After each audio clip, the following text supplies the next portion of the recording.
Hello అండి. Hi. Good morning. ఎలా ఉన్నారు? బాగున్నారా? మేము కూడా బాగున్నామండి. మీరు బాగుండాలని మనస్ఫూర్తిగా కోరుకుంటున్నాను. ఇవాళ మా గులాబీ మొక్కనైతే మీకు చూపిస్తాను. ఎంత హెల్తీగా, ఎంత మంచిగా ఫ్లవర్స్ వస్తుందో. ఎటువంటి పెస్టిసైడ్ లేకుండా ఈ మొక్క హెల్తీగా గ్రోత్ అవుతుందండి. మిగతా మొక్కలు కూడా హెల్తీగా ఉన్నాయి. కాకపోతే ఈ మొక్క ఇంగింత హెల్తీగా కనిపిస్తోంది నాకు. చాలా బాగా వస్తున్నాయి ఫ్లవర్స్ కూడా. 1 వీక్‌కి 2 లేదా 1 కంపల్సరీ ఫ్లవర్స్ వస్తున్నాయండి. ఇది మొన్న పూసిన ఫ్లవరు 3 డేస్‌కి ఎక్కువైంది. ఇవాళ కొత్తింటి దగ్గరికి వచ్చాను నేను. మొన్న మీకు వ్లాగ్‌లో చూపించాను కూడా.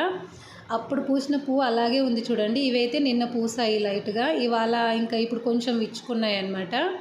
పూజ చేసుకుందామని వచ్చాను. మొక్కను చూడగానే మీతో షేర్ చేసుకోవాలనిపించింది. ఎన్ని ఉన్నాయి చూడండి, ఇంకా మొగ్గలు వచ్చేసి వస్తూనే ఉన్నాయి. అసలు చాలా హ్యాపీగా అనిపిస్తుంది మొక్కను చూస్తుంటే. మనం తెచ్చుకున్న ప్రతి మొక్క ఇలా పువ్వులు పూస్తూ హెల్తీగా గ్రోత్ అయితే అంతకన్నా ఇంకా మనకు కావాల్సింది ఏముంది చెప్పండి. 6 మంత్స్ అయింది మొక్కను పెట్టినప్పటి నుంచి నాకు 1 వీక్ ఒకసారి ఒక్క పువ్వు అయినా సరే కంపల్సరీ వస్తుంది. ఫ్లవర్స్ కూడా చాలా పెద్ద సైజులో వస్తాయండి. మొక్క నాకు చాలా నచ్చింది. దీనికి ఒక ఫర్టిలైజర్ ఇద్దామని ఇవాళ వచ్చాను. ఇంకా అలాగే పూజ చేసుకొని ఇక్కడ మొక్క దగ్గరికి వచ్చేసాను. చూడండి ఒకసారి, ఇది కాఫీ పౌడరు, టీ పౌడర్ అనమాట. మనం టీ చేసుకుంటుంటాం కదా, అప్పుడు వచ్చిన టీ పౌడరు. ఇంత క్వాంటిటీ ఎందుకు ఉందంటే నా దగ్గర వచ్చేసి ఇంకా ఉందండి. నేను హోటల్ నుంచి తెప్పించుకున్నాను మొక్కల కోసమే. నా ముందు వీడియోస్లో అయితే పెట్టాను కూడా, ఇది నేను ఎలా తయారు చేసుకున్నాను అన్నది. బాగా ఒక 2 టైమ్స్ శుభ్రంగా వాష్ చేసి హోటల్ నుంచి తెచ్చుకున్న తర్వాత ఎండకైతే పెట్టేసుకున్నానండి. సన్సైడ్లో అనమాట. మరీ అంత ఎండకు కాదు, ఒక 3 డేస్ అలా ఆరబెట్టేసుకొని స్టోర్ చేసుకున్నాను. అప్పుడప్పుడు మొక్కలకి ఇస్తూ ఉంటాను. ఈ గులాబీ మొక్కకి చాలా మంచి గ్రోత్ ఉందండి. ఇది ఇస్తే ఇంగింత బలంగా ఎదుగుతుంది అని చెప్పేసి ఇవాళ ఇస్తున్నాను.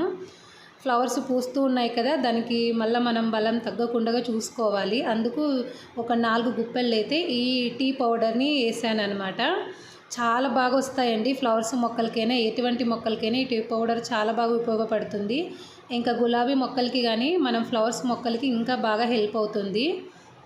ఇవన్నీ మల్లె మొక్కలండి, కనకాంబరం మల్లె మొక్కలు అలా ఉన్నాయి. ఇది ప్రూన్ చేశాను రీసెంట్గా.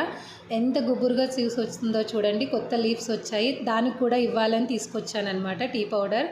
దీనికి కూడా ఒక 2 గుప్పెలు అయితే ఇచ్చాను. మిగతా మందార మొక్కలకి అన్నిటికీ వేసేసాను అనమాట. ఇలా హెల్తీగా వస్తాయండి. ఒకసారి టీ పౌడర్ని మీరు కూడా ట్రై చేయండి. అలా డైరెక్ట్గా ఇయ్యొద్దండి, కొంచెం చీమలు అవి వస్తాయి, స్వీట్నెస్ ఉంటుంది కదా. అలాగే ఎక్కువ క్వాంటిటీతో కావాలంటే కొంచెం స్టోర్ చేసుకోండి, ఇలా వాష్ చేసి పెట్టుకొని నీడలో ఆరబెట్టేసుకొని. ఓకేనా. నా గులాబీ మొక్క ఎలా ఉంది? అలాగే వీడియో నచ్చితే తప్పకుండా లైక్ చేయండి. కొత్త వాళ్ళు ఎవరైనా చూస్తున్నట్లయితే మా ఛానల్ని సబ్స్క్రైబ్ చేసుకోండి. వీడియోస్ ఫాలో అవ్వండి. నేను డైలీ వీడియోస్ పెడుతూ ఉంటాను. గార్డెన్ వీడియోస్ వచ్చేసి ఇకపై 2 డేస్కి ఒకసారి కంపల్సరీ పెడతానండి. కొత్తింటి దగ్గరికి రాగానే డైలీ గార్డెన్ వీడియోస్ కూడా వస్తాయి. ఇక్కడ పాతింటి దగ్గరే ఉన్నాం కాబట్టి ఇప్పుడు 2 డేస్కి ఒకసారి వెళ్ళినప్పుడల్లా పెడుతూ ఉన్నాను.